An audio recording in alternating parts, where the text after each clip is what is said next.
विधानसभा seat की, जहां पे बाई इलेक्शन हुआ और बाई इलेक्शन में बीजेपी और कांग्रेस ने कड़ी मेहनत की है। अब आ गया रिजल्ट का टाइम। 23 तारीख को यानी कि 23 को इसका परिणाम सामने आएगा। 14 राज्यों की 48 सीट और 3 लोकसभा सीट का परिणाम सामने आएगा। चलिए, किसका क्या दावा है? बड़ी मेहनत की है राजनीतिक दलों ने, हम बात करेंगे। और हमारे साथ इस वक्त कांग्रेस से प्रतिमा सिंह जी, डॉक्टर प्रतिमा सिंह हैं, और भाजपा से सत्यवीर सिंह हैं, और हमारे सहयोगी श्रीनिवास पंत हमारे साथ में जुड़ रहे हैं। मैं डॉक्टर साहब आपके पास में आना चाहूंगा। सब कुछ देखा, अब तो आप लोगों ने जोड़ बाकी गुना भाग सब कुछ करके देख लिया होगा, क्या लगता है अब रिजल्ट को लेकर?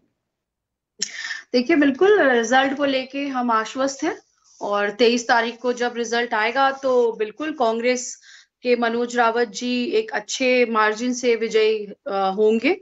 क्योंकि देखिए, केदारनाथ में पहले भी आपके ही चैनल के माध्यम से जब बात हो रही थी, ये केदारनाथ के स्वाभिमान की लड़ाई है। मैंने तब भी यही बोला था और आज भी यही बोलूंगी कि ये लड़ाई कांग्रेस पार्टी के साथ साथ, कांग्रेस पार्टी के कार्यकर्ताओं के साथ साथ वहां की जनता ने भी लड़ी है भारतीय जनता पार्टी के खिलाफ।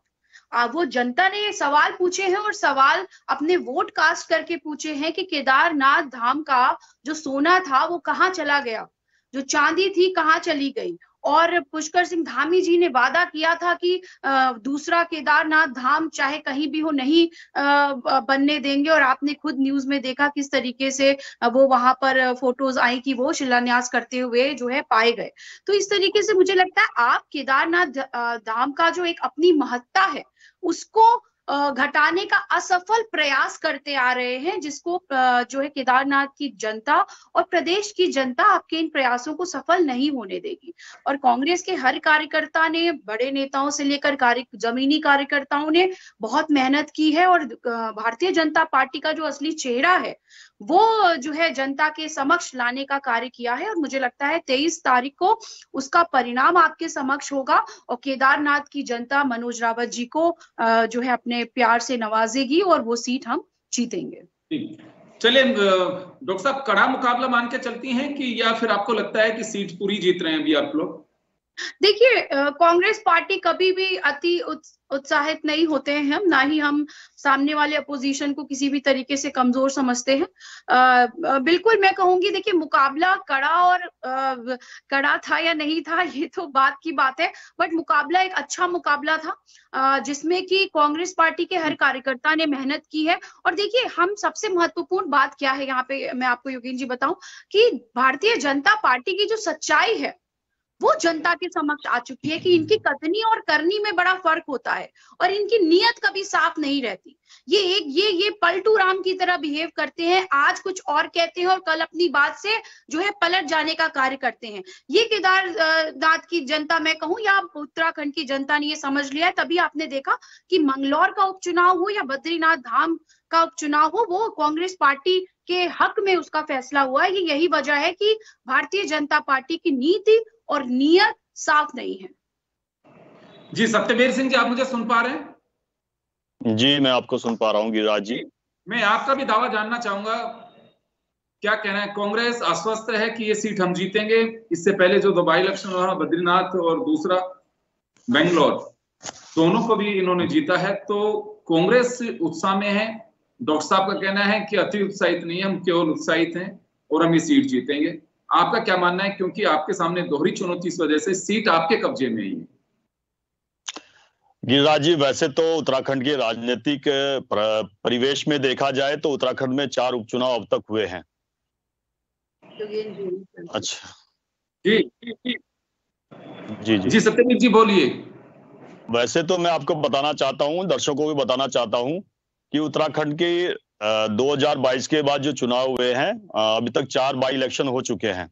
उत्तराखंड के राजनीतिक परिप्रेक्ष्य से देखा जाए तो बागेश्वर का उपचुनाव हो चाहे चंपावत का उपचुनाव हो, उसमें हमने बहुत अंतर से विजय प्राप्त की थी। और जहां तक मंगलौर और बद्रीनाथ की जो आप बात कर रहे हैं, कांग्रेस के प्रवक्ता केवल उसी 2 विधानसभाओं के ऊपर गए, अन्य 2 विधानसभाओं के ऊपर नहीं गए हैं। चंपावत में तो जमानत जब्त हुई थी, मगर इन 4 चुनाव में देख लीजिए, वहां कहीं भी हमें इस प्रकार की स्थिति हमारे सामने खड़ी नहीं हुई कि हमारी जमानत जब्त हुई हो। और खासकर मंगलौर तो एक ऐसी विधानसभा थी जहां हमारे अनुकूल कभी परिणाम नहीं रहे और हमारी वहां जमानत जब्त होती थी। मात्र 421 वोटों का अंतर रहा। हम इस पे आगे गंभीरता से काम करेंगे, इसमें कोई दो राह नहीं है। मगर इन 2 उपचुनाव की बात खासकर कांग्रेस के प्रवक्ता ने जिस प्रकार से इसको फोकस किया, उसके बाद 2 राज्यों के चुनाव भी हुए हैं, चाहे हरियाणा के चुनाव हो, और ये तो मेन चुनाव थे, और चाहे जम्मू कश्मीर के चुनाव हो। हरियाणा में देख लीजिए हम किस स्थिति में, हम हरियाणा में जो इस बार हमने चुनाव भी जीता है वो हमने पिछले बार की 2 बार की जो हमारी सरकार रही है उससे भी अच्छे अंक हमने प्राप्त किए हैं। और जम्मू कश्मीर में किसी को भी पूर्ण बहुमत नहीं मिला। गठबंधन में भले ही कांग्रेस रही हो, वहां पर भी कांग्रेस केवल बाहरी सपोर्ट कर रही है, उनके वोट परसेंटेज में अंतर देख लीजिए। और यहां तक कि जो वहां पर नेशनल कॉन्फ्रेंस है उसका वोट परसेंटेज देख लीजिए, उनका 20 के लगभग वोट परसेंटेज है और हमारे 28 के लगभग वोट परसेंटेज है। आप देखिए कि भारतीय जनता पार्टी किस प्रकार से कार्यकर्ताओं की मेहनत के आधार पर और अपनी नीतियों के आधार पर जनता के बीच में जाती है और किस परिणाम पर पहुंचती है। बात रही केदारनाथ की, केदारनाथ विधानसभा में मैं आपको बहुत ही गंभीरता के साथ और बहुत ही बड़े विश्वास के साथ इसलिए कहता हूं कि हमारे कार्यकर्ताओं ने जिस लगन से वहां पर काम किया, जिस मेहनत से उन्होंने काम किया और जिस निस्वार्थ भाव से उन्होंने वहां पर काम किया, और जो भारतीय जनता पार्टी की आधारशिला भी है जो हमारे कार्यकर्ता है, क्योंकि कार्यकर्ता आधारित पार्टी केवल भारतीय जनता पार्टी है। और हमारी केंद्र की सरकार और उत्तराखंड की सरकार ने जिस प्रकार से केदारनाथ में काम किए वो ऐतिहासिक काम किए हैं। मैं आपको उदाहरण के तौर पे बताना चाहता हूं कि उत्तराखंड में भी 4 धाम की यात्रा संपन्न हो गई है, 17 नवंबर को संपन्न हो गई है। अब उनके शीतकालीन पड़ाव बदल गए हैं। मैं केवल केदारनाथ की इसलिए बात करना चाहूंगा कि केदारनाथ में हमने जब इनिशिएटिव लिया था 2017 में जी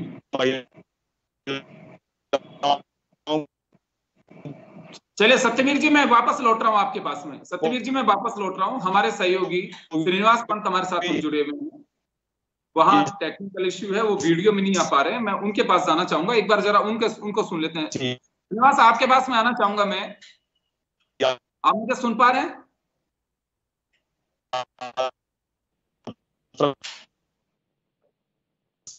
श्रीनिवास आप मुझे सुन पा रहे हैं? अपनी बात रख दूं? जी बिल्कुल। केदारनाथ की अगर हम बात करते हैं तो केदारनाथ को लेकर के क्या माना जाए?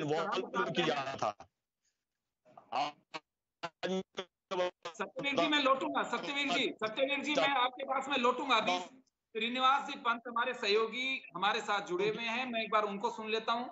सिंह साहब मैं लौटूंगा आपके पास में। जी श्रीनिवास।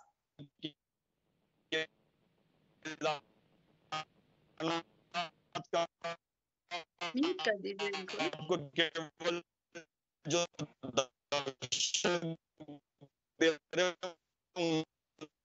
सत्यवीर जी आपको नहीं समझ पा रहा मैं अभी, आप प्रस्तुत करना चाहता हूं। अब 1 करोड़ से 1 सेकंड ये बहुत महत्वपूर्ण है, ये बहुत महत्वपूर्ण है जो मैं आपको बता रहा हूँ। सत्यवीर जी आप श्रीनिवास पंत हमारे साथ में जुड़े हैं, एक बार जरा उनको सुने। मैं लौटूंगा आपके पास में, वो जुड़े हुए हैं हमारे साथ। मैं तो पिछले 5 मिनट से बोल ही नहीं रहा हूँ। जी श्रीनिवास, नेटवर्क इश्यू हो सकता है, मैं वापस। श्रीनिवास जी सवाल यह है कि केदारनाथ को लेकर के क्या लगता है, दोनों ही दलों ने कड़ी मेहनत की है, पसीना बहा है और कुछ भी कहने की स्थिति में है, या फाइट किसी और भी जा सकती है? तो योगेंद्र जी सबसे बड़ी बात है कि केदारनाथ विधानसभा का जो उपचुनाव था वो आपने और हमने भी जिस तरीके से कवर किया है, मैं रुद्रप्रयाग के बाद जो अगस्त मुनि लगता है जहां भारतीय जनता पार्टी ने अपना चुनावी कार्यालय खोला था, वहां से हमारी रिपोर्टिंग शुरू होती है और बसुकेदार तहसील से होते हुए ऊखीमठ पहुंचती है, ऊखीमठ से गुप्तकाशी पहुंचती है। यानी तमाम क्षेत्रों में हमने कवर किया, लोगों से हम मिले, जिसमें हर प्रकार के हर समुदाय के लोग हमें मिले। हमने लोगों से जानना चाहा और भारतीय जनता पार्टी के नेताओं को भी देखा, कांग्रेस के नेताओं को भी देखा। पहली मर्तबा ऐसा लगा कि वाकई में केदारनाथ दोनों ही दलों के लिए साख का सवाल है। लेकिन जब कैमरे के सामने भारतीय जनता पार्टी और कांग्रेस के नेता आ रहे थे, आपने भी देखा होगा, आपने भी सीधे तौर पर उनको जब जोड़ा, चर्चा की, तो सब अपनी ही बात कह रहे थे कि सिर्फ फाइट में हम ही हैं, दूसरा कोई नहीं है। जबकि हकीकत ये है कि बीजेपी और कांग्रेस ने इसको प्रतिष्ठा का सवाल बनाया है और यहाँ तक कि उन वोटरों को भी ट्रेस करने की कोशिश की है जो वोटर पिछली बार खिसक गया था, जो यूकेडी में चला गया था, जो निर्दलीय को चला गया था, उस वोटर को भी अपने पक्ष में करने का माहौल किया। मैं भारतीय जनता पार्टी से शुरुआत करता हूं क्योंकि भारतीय जनता पार्टी को लगता है कि 2 विधानसभा चुनाव हारने के बाद केदारनाथ अगर हार गए तो सनातन की हार हो जाएगी। इसको लेकर के भी जो नैरेटिव सेट करने का प्रयास किया गया था, उसमें भारतीय जनता पार्टी ने तमाम बड़े नेताओं को मैदान में उतार दिया। एक तरफ संगठन मेहनत कर रहा था, दूसरी तरफ मुख्यमंत्री खुद दौरे कर रहे थे। तो आप अंदाजा लगाइए कि बूथ अध्यक्ष, शक्ति केंद्र, इसके अलावा पन्ना प्रमुख, मंडल अध्यक्ष, इन तमाम अध्यक्षों की लगातार बैठकें चल रही थी। किस तरीके से बूथ पर कितने लोग वोट डालेंगे, प्रवासी कैसे आएंगे, कैसे वोट करेंगे, क्या वो मुद्दे होंगे, दलितों तक, एससी तक कैसे पहुंचेंगे, कहां पर काम नहीं हुआ है, मुख्यमंत्री विवेकाधीन कोष से किसी को आर्थिक मदद नहीं मिली है तो वहां की नाराजगी कैसे दूर करेंगे। ये तमाम वो छोटी छोटी बातें हैं जो रिपोर्टिंग के दौरान मेरे सामने आई। और भारतीय जनता पार्टी के नेताओं ने यह भी आश्वासन उनको दिया है कि आपकी तमाम समस्याओं का समाधान हम करेंगे। और यहाँ तक कि उन्होंने उनसे, वोटरों से माफी भी मांगी और ये भी कहा कि अगर आपके काम नहीं करा पाए तो बकायदा आप वोट इस बार कर दीजिए हमें, लिहाजा हम आपके उन कामों को करेंगे। चाहे वो किसी के यहाँ अटल आवास, इंदिरा आवास वाला जो प्रकरण था उसको मैनेज करना हो, या सड़कें बनानी हो, या पेयजल को वहां पर पहुंचाना हो, या फिर इसके अलावा जो सबसे बड़ी चीज थी कि अस्पतालों में इलाज के लिए लोग मुख्यमंत्री राहत कोष की मांग करते हैं। और हर बीजेपी का नेता, ये कांग्रेस का नेता ये चाहता है कि उसके क्षेत्र में लोगों को आर्थिक मदद मिले। ये दलगत राजनीति से ऊपर का काम है, इसको बीजेपी और कांग्रेस दोनों पार्टी करती है और ये अच्छा काम भी है। उसके लिए मुख्यमंत्री से गुहार लगाई थी, लेकिन वो कुछ काम नहीं हुए। इस बार उनको आश्वस्त किया गया, तो कहीं ना कहीं बीजेपी को डर था उन वोटरों का, कहीं वो पलट न जाए, उसको अपने पक्ष में किया जाए। बात अब कांग्रेस की करते हैं। चुनाव मनोज रावत लड़ रहे थे, लेकिन प्रीतम सिंह, यशपाल आर्य, करण माहरा, हरीश रावत मोर्चे पर खड़े थे, जिसका मतलब ये बनता है कि उनको ये लगता है कि अगर हम 2027 की नींव डालना चाहते हैं तो लिहाजा बद्रीनाथ और मंगलौर की तरह केदारनाथ भी जीत सकते हैं। और अगर केदारनाथ हम जीतने में कामयाब रहे तो जाहिर सी बात है 2027 की नींव कुछ अलग उत्तराखंड में दिखेगी राजनीतिक तौर पर। इसको लेकर के भी एक लंबी उड़ान कांग्रेस ने उड़ी है और उसमें कांग्रेस के तमाम नेताओं का एक संगठित होकर के चुनाव लड़ना भी ये बताता है कि भारतीय जनता पार्टी और कांग्रेस के इर्द गिर्द ही केदारनाथ उपचुनाव रहा है। और नतीजा आज भी देखिए, आज भी आपके पास भी फोन आ रहे हैं, मेरे पास भी फोन आ रहे हैं। हर कोई बीजेपी और कांग्रेस का नेता जो क्षेत्र में जिनकी जिम्मेदारियां संयोजक के तौर पर थी, वो ये पूछ रहे हैं कि भाई ये बताइए क्या वोट हमको पड़ा है, क्या वोट अगर 200 का वोट था वोटिंग पोलिंग। श्रीनिवास, ये माना जा सकता है कि हम क्लीन स्वीप किसी के लिए भी नहीं कह सकते, लेकिन ये जिस तरह से आस्था का केंद्र एक धाम है, प्रतिष्ठित धाम है, उसी तरह से ये माना जा सकता है कि राजनीतिक दलों के लिए भी प्रतिष्ठा का सवाल बन गया है। और ये कहना बहुत मुश्किल है कि आज हम ये डिक्लेयर कर सकें कि कौन पार्टी जीत सकती है। मेहनत की है, बहुत अच्छी बात है, तो ये कहा जा सकता है कि कड़ा मुकाबला रहा। बिल्कुल कड़ा था, इसीलिए भारतीय जनता पार्टी ने तमाम बड़े नेताओं समेत मुख्यमंत्री को मैदान में उतारा और कांग्रेस ने संगठित होकर के चुनाव लड़ा। ये राजनीतिक तौर पर भी बहुत अच्छी बात है और जनता को एक ऑप्शन मिला।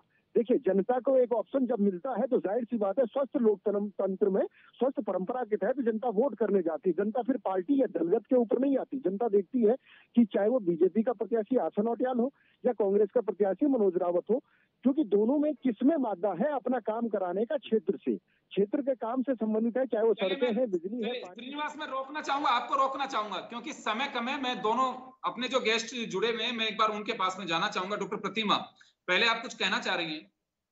जी बिल्कुल, देखिए मुझे लगता है भारतीय जनता पार्टी की एक बड़ी बुरी आदत है, ये अपने मुंह मियां मिट्ठू बहुत बनते हैं। अब केदारनाथ में कितना काम हुआ है, कितना नहीं हुआ, ये वहां की जनता बताएगी आपको। आप ये कह रहे हैं अभी हमने 4 धाम यात्रा संपन्न कराई, इतने श्रद्धालु आए, ये काम हुआ। अरे भाई, अगर ये सारे काम हुए होते तो सड़कों की वजह से वहां सड़क में गड्ढे हैं या गड्ढों में सड़क है, ये लोगों के लिए कितना परेशानी का सबब है, ये आप यहाँ बैठ के तय नहीं कर सकते। दूसरी बात, देखिए गठबंधन की राजनीति से इन्हें हमेशा परेशानी रही है। यही वजह हुई कि इस बार जनता ने इन्हें दिखा दिया कि जिस गठबंधन का नाम नहीं लेते थे आप एनडीए, नरेंद्र मोदी जी कभी भी जो है अपने भाषणों में, आज उसी गठबंधन के साथ आपको अपनी राजनीति करनी पड़ रही है और सरकार बनानी पड़ रही है। इसलिए कांग्रेस पार्टी के जम्मू एंड कश्मीर गठबंधन पे सवाल उठाने से पहले आप ये देख लीजिए कि केंद्र में जो आपकी सरकार बनी है वो किन पहियों पे चल रही है, कि अगर एक पहिए की बात आप नहीं मानेंगे तो वो आपकी सरकार को गिराने का कार्य करेगा। इसीलिए आप नतमस्तक है। तो हमारी कहां गठबंधन की सरकार है, कहां नहीं, इस पे ना जाइए, आप अपने बारे में बात करिए। और रही बात केदारनाथ की, तो केदारनाथ उपचुनाव कांग्रेस पार्टी जीत रही है। 23 तारीख को इसी चैनल पे बैठेंगे शाम को और आपको बधाइयां भी देंगे। चले सत्यवीर जी, आपके पास में आना चाहूंगा। प्रतिमा जी ने अपना दावा किया है। जी सत्यवीर जी। वैसे कांग्रेस के प्रवक्ता ने अभी ही बधाई दे दी है, तो मैं इससे ज्यादा अब क्या बोलूं। उन्होंने कहा कि बधाई तो उसको दी जाती है जो विजय प्राप्त करता है, तो भारतीय जनता पार्टी की विजय हो गई है। एक सेकंड, मैं आपके बीच में नहीं बोला हूँ, 1 मिनट रुक जाइए। अब आपका एपिसोड को हो गया है, आप घर जाके एक बार देख लेना, घर जाके एक बार देख। कंटिन्यू। जहां तक चुनाव की बात है, मैं बताना चाहता हूं, अभी दर्शकों को बताना चाहता हूं कि केदारनाथ में तो ऐतिहासिक काम किया है। वो केदारनाथ की जनता भली भांति जानती है, इनके कांग्रेस के तमाम नेता वहां गए, उनको भी वहां की जनता ने रूबरू कराया कि भारतीय जनता पार्टी ने जो कार्य यहाँ पर आवश्यक थे, उन कार्यों पर किस प्रकार से भारतीय जनता पार्टी ने प्रकाश डालने का काम किया, कैसे लोगों के जीवन में परिवर्तन लाने का काम किया। एक मिनट रुक जाइए। हाँ, और चुनाव के दिन की मैं स्थिति आपको बता दूं, चाहे ये एक्चुअल में कांग्रेस की आदत यह है कि ये ना तो चुनाव में जब आते हैं तो 10 दिन पहले आते हैं और 10 दिन बाद गायब हो जाते हैं। 25 बूथ तो ऐसे थे कि जिन पे कांग्रेस का बस्ता भी नहीं लगा। आप समझ सकते हो कि 25 बूथ कितने महत्वपूर्ण होते हैं। और ये मैं नहीं कह रहा हूं, ये वहां की धरातलीय रिपोर्ट है। और ये कांग्रेस के, अगर कांग्रेस के प्रवक्ता अब भी इससे रूबरू नहीं होना चाहते हैं तो उनको 23 तारीख को वो स्पष्ट हो जाएगा। और एक चीज मैं बताना चाहता हूँ, और एक सेकंड रुक जाइए, मैं आपके बीच में नहीं बोला हूँ, बीच में नहीं बोला। थोड़ा सा गरिमा बना के रखिए, थोड़ा सा गरिमा रखिए।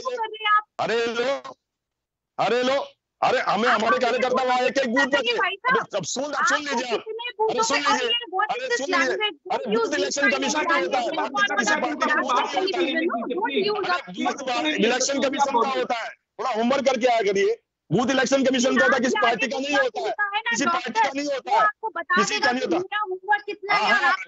बहुत डॉक्टर देखे हमने, और डॉक्टर का आचरण ये नहीं होता किसी के बीच में बोलना है। इसलिए डॉक्टर, मुझे इसमें विवश मत करिए कि डॉक्टर कौन होता है और डॉक्टर कितना गरिमा में रहता है, डॉक्टर कितना गरिमा में रहता है, ये आपको नहीं पता होगा। डॉक्टर लगाने से कोई डॉक्टर नहीं बन जाता, उसको मेरे प्रश्नों के जवाब दे दीजिए। इस प्रकार के आचरण करने वाले लोगों से उलझना नहीं चाहता। इनको सत्य को दबा नहीं सकते, दबा नहीं सकते। सत्य जब सामने आता है, झूठ बोलने वाले तो सामना नहीं कर पाते। बीच में मैंने आपसे सवाल पूछा, जवाब नहीं दे पा रहे और आप ये डॉक्टर समय कम है। एक बार सतवीर जी को अपनी बात पूरी करने दीजिए, समय बहुत कम है। सतवीर जी अपनी बात पूरी करिए 30 सेकंड में। इनको ना तो केदारनाथ की जनता का पता, मन का पता है, ना केदारनाथ की भौगोलिक परिस्थिति का पता है, ना इनको केदारनाथ की धरातलीय स्थिति का पता है। केवल जो मुंह में आया वो बोलना शुरू कर दिया। और इनसे पूछ लूं मैं कि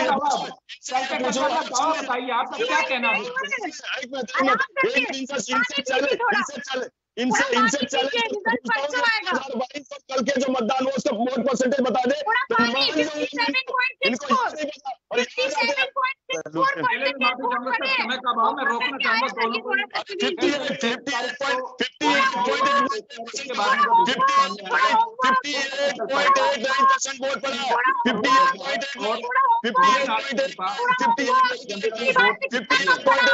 58.89, चलिए जाइए।